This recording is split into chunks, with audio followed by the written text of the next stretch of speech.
지난 13일 박근혜 대통령은 청와대에서 노사정 대표인과 오찬 회동을 가졌습니다.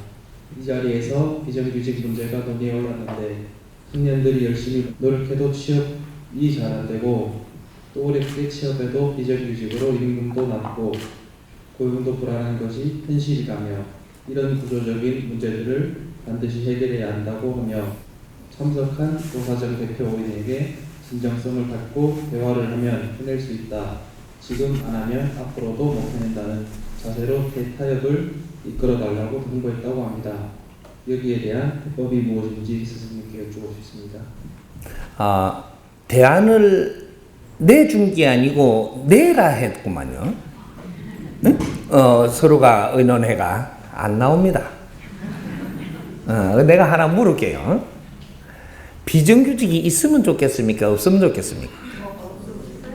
그게 바람이죠. 비정규직은 있어야 됩니다.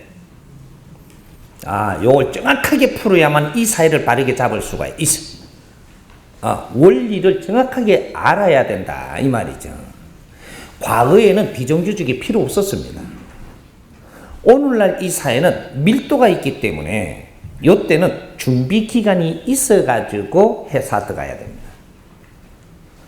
이 회사에 들어가려면 왜 이 회사에 들어가려고 하는지 이거를 공부를 하고 이 회사를 알고 이 회사를 들어갈지 말지 시간이 있어야 돼요. 요 기간이 비정규직이라고 이야기하는 거예요. 비정규직이라고 하니까 월급 작게 주려고 쓴다고 해가지고 이 회사가 망해요. 그러면 그런데 자꾸 월급 작게 주고 자꾸 이렇게 조금 질이 나빠도 이런 사람들을 쓰려고 들면 결국은 이 회사가 망합니다. 뭔가 한참 착각을 해요. 비정규직은 돈을 작게 주기 위해서 만들어서 되는 게 아니에요. 원리를 잡아야 된다. 비정규직은 이 회사가 있다면 회사가 구멍가게는 비정규직 없죠? 구멍가게도 비정규직이 있어야 됩니다. 근데 지금 큰 회사를 지금 비정규직을 놓고 문턱을 해놓은 거잖아요. 이게 어떻게 손을 봐야 되느냐? 정확한 법칙으로 이제 손을 봐야지만 이 나라에서 바르게 했을 때 이것이 인류로 수출하는 겁니다. 우리한테 지금 미션이 들어왔어요. 비정규직을 쓸 수밖에 없는 환경이 왔다. 근데 이 환경을 모르니까 그냥 인건비 작게 드리려고 비정규직을 쓴다. 이러면 회사가 자꾸 이런 데에 적응을 하다 보면 회사는 질이 낮아져서 안 돼요. 비정규직의 원칙을 알아야 된다 이 말이죠. 지금 우리가 회사를 들어가려면 이 회사에 이념이 있어야 되고 뭔가가 우리가 여기에 들어가서 인생을 젊음을 불태울 수 있는 그 뭔가 값의 질량이 있어야 됩니다. 우리 한 사람 한 사람 굉장히 소중한 사람들이에요. 부모님들이 전부 다 고생을 하고 애를 써서 희생을 해갖고 전부 다 교육을 시켜놓은 사람들이에요. 이 사람들이 회사 들어가죠. 이 사람들은 인생이 굉장히 소중한 사람들이에요. 우리 가족과 조상의 을을 전부 다 지켜야 되는 그런 사람들이다 이 말이죠. 그래서 부모님들이 희생을 하고 조상의 희생이 있어 오늘날에 있었고 우리 부모님이 희생을 해서 오늘날 내가 성장을 해갖고 이제 사회에 접근을 하는 이는 회사에 들어가기 시작을 하는데 이 회사에 잘못 들어가면 너 인생을 망칩니다. 이 회사에 들어가기 위해서 이 회사에 대해서 좀 알아야 되는데 아는 것이 처음 입사했을 때 이때부터 얼마간을 이 회사를 알아야 되느냐? 3년. 지금 사회 비정규직이 2년 갖고도 굉장히 이렇게 실험을 하죠. 회사의 비정규직은 원래 3년을 줘야 됩니다. 지금 이 시대는 3년을 줘야 되는데 어떻게 관리를 해야 되냐? 그때는 월급을 많이 줄 수도 없고 너는 이 회사에 대해서 알고 배우고 공부를 해야 돼요. 요럴 때니까 그런 비용만 우리가 경비를 쓰면 되는 겁니다. 그렇게 하면서 회사에 비정규직으로 딱 들어가면 이 비정규직인 사람의 원칙이 있어요. 법칙이 원칙이 있는데 1년 동안은 입을 닫아라. 묻지도 마라. 요렇게 해야 됩니다. 이 정확한 법을 내가 내주면 1년 동안은 간섭도 하지 말고 묻는 것도 자제해라. 그리고 네 앞에 보이고 들리는 걸 좀 다 흡수하고 이런 것들을 기록하고 전부 정리해라. 일지를 써라 이 말이죠. 네 앞에 보고 들리는 걸 다 일지로 쓰지. 물어서 궁금해서 물으려고도 들지 말고 간섭을 해서는 더욱 안 되고 이렇게 해서 1년 동안은 벙어리가 돼야 돼. 시키면 예. 아주 낮아야 됩니다. 왜 낮아야 되느냐? 그래야 이 회사를 빨리 알 수가 있어요. 낮으면 전부 다 흡수할 수 있어요. 내가 조금 고개를 들면 안 보여 이제부터. 1년 헛있는 거라. 우리 인생에 도움이 돼야 되지 내가 조금 아주 좀 없이 된다고 되는 게 아니에요. 인생은 그렇게 쉬운 게 아니다 이 말이죠. 그래서 1년 동안은 그냥 항구하고 뭐든지 보고 듣는 것을 받아들이고 이걸 더 잘한다라고 하면 정확하게 한다라고 하면 일지도 쓰고 있었던 환경도 쓰고 이런 걸 전부 다 기록하고 그걸 정리하십시오. 그러면 2년 차가 됩니다. 2년 차가 되면 어떤 행동을 해야 되냐? 질문을 하십시오. 이때도 간섭은 안 됩니다. 질문 얼마큼 하느냐? 참을 거는 참고 30% 질문해라. 2년 차는 30% 질문해도 되는 권리가 있습니다.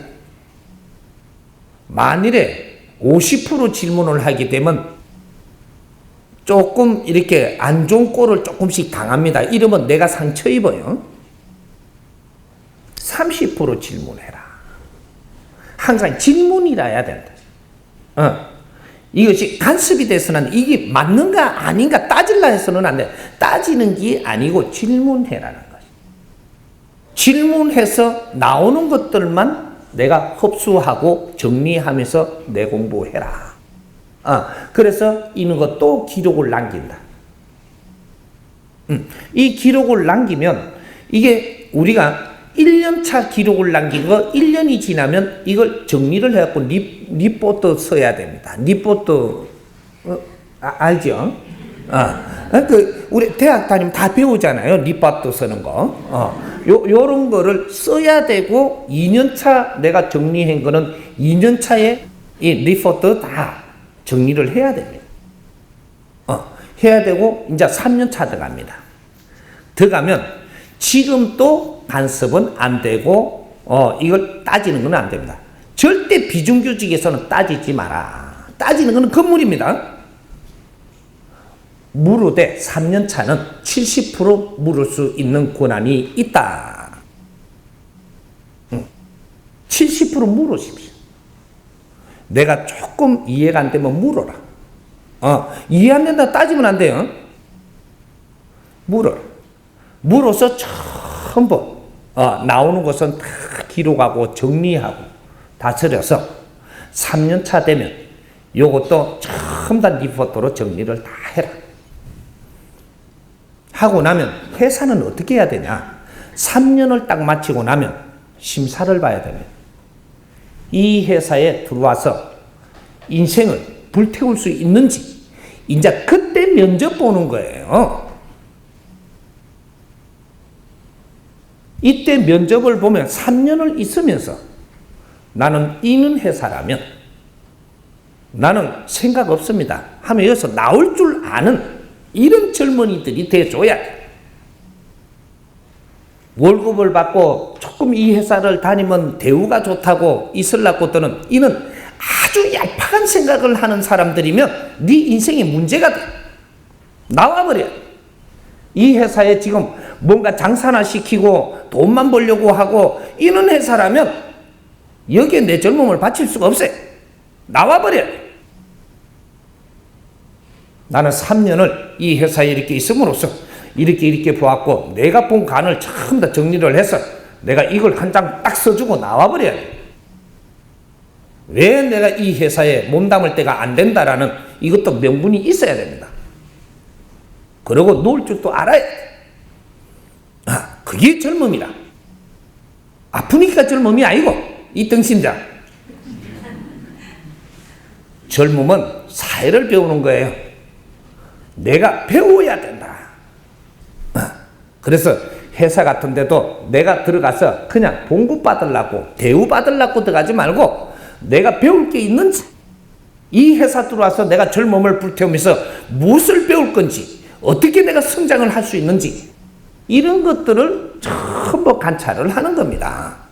해가지고 나는 이 회사에서 앞으로 미래를 열어갈 준비를 하고 뇌를 갖추고 이 회사를 위해서 나는 몸을 담고 내가 같이 노력을 하겠노라. 이는 의지가 딱 서면 그렇게 해서 이는 이념으로 이 회사에 나는 입사하겠습니다. 이렇게 해갖고 입사를 해야 이 회사가 이제 지적인 사람들로 모여가지고 회사는 빛나고 번창합니다. 그 회사에 내가 들어가 가족이 된 사람들은 이제 여기서 마음껏 배우고 실력을 갖추고 미래를 열기 위해 갖고 마음껏 뛸 수 있는 그런 환경들을 내한테 줄 수 있고, 그래야 천신들이 이 회사 와서 도와요. 바른 젊은이가 있는데 어째 천신이 내리서지 않는단 말이에요. 썩어 빠진 젊은이가 있는데 천신이 어째 거기에 내리서서 돕는 거. 여기 비정규직입니다. 정규직이 되기 위해서는 이 회사를 알아야 돼. 바르게 알고 이제 이 회사에 들어갔다면 이 회사를 위해서 또 내 자신을 위해서 혼신을 다 바쳐내야 된다. 이 원칙이 나오지 않고 이렇게 지금 운용을 못하니까 이 사회가 지금 마비가 되는 겁니다. 오늘날 후천시대는 이 대한민국부터 달라지는 거예요. 이 대한민국이 어떻게 쓰느냐, 인류의 표본이 돼. 대한민국은 중요한 나라입니다. 이때까지 인류로 한 발도 나가지 않고 이 나라 안에서 아주 담기고 아주 깊이 숨어가지고 진화 발전하고 우리를 갖춰온 게 대한민국이에요. 앞으로 인류에 얼마나 빛나게 우리가 일어날 것이냐, 여기 지금 우리한테 이 시험지가 들어온 거예요. 인류에 나갈 수 있느냐, 여기서 그냥 자멸할 것이냐. 기로에 서가 있습니다. 우리 젊은이들의 생각부터 바르게 잡아줘야 돼요. 회사를 운영하면 이는 법칙을 바르게 알고 이 젊은이들 받아들여서 우리 회사에 들어와서 가족이 되면 이 젊은이들하고 앞으로 미래를 열어갈 준비를 지금부터 해야 된다 이 말이죠. 지금부터 뽑는 사람이라도 이 바른 법을 찾아서 면접을 바르게 봐서 실망하는 젊은이가 없도록 이런 사회를 만들어야 되는 거예요. 그래서 비정규직은 절대로 필요합니다. 없으면 안 돼. 3년간 내가 얼마나 노력을 해서 그래서 이 가족이 돼줘야지, 노력도 없이 이 회사에 들어와서 가족이 되겠다고. 후천시대 오늘날 대한민국에 밀도 있는 세상에서는 그게 안 되는 겁니다. 운용자들이 이런 걸 모르고 운용을 했어도 이 회사가 잘못되는 거고, 내가 이 회사에 들어가는 사람도 잘못 들어가서 이 사회가 지금 잘못되고 있는 거예요. 하나하나 법칙을 지금부터는 잡아야 된다. 이 사회는 비정규직이 분명히 있어야만 하고, 비정규직으로 우리가 사회 접근을 했다면 1년을 어떻게 뇌를 보내면서 갖추어 나가야 되는지도 이 법칙도 있어야 하고, 운용자들은 그렇게 해서 잘 노력을 해서 이 회사에 들어왔다면 가족으로 품어서 앞으로 미래를 여는데 어떻게 운용을 해야 되는 것도 배워야 된다 이 말이죠. 이런 원칙이 없어. 그래서 나의 생각으로만 가지고 자기 논리만 갖고 떠드니까 이 세상이 엉망진창이 되는 겁니다. 이런 거 하나 잡아줄 사람이 이 사회에 어른이 하나도 없는 것이야. 누가 선지식이라고 했어? 누가 정신적인 지도자라 했는고? 선지식이고 정신적인 지도자라면 이 사회 보는 거는 한눈에 볼 줄 알아야 되고 이 국민들을 이끌어 줄 줄 알아야 되고 그래야 지도자가 되는 거예요. 하느님한테 잘 비도 소용없고 부처한테 잘 비도 소용없어. 하느님의 아들, 딸이 잘 살 수 있는 길을 이끄는 자만이 하느님의 일꾼이 되고 자연의 일꾼이 되는 기라. 그게 우선 이루어져야 된다. 이 땅에는 사람이 이 땅을 운용을 하는 것이지 하느님이 이 땅을 운용하는 게 아닙니다. 사람이 주인이. 이 땅의 주인들이 바른 법칙도 없어서 되는가? 이제부터 이 사회법을 잡아야 됩니다. 하나하나 잡아줄 테니까 뭐든지 이 사람한테 물으세요. 전부 다 풀어줄 테니까. 예.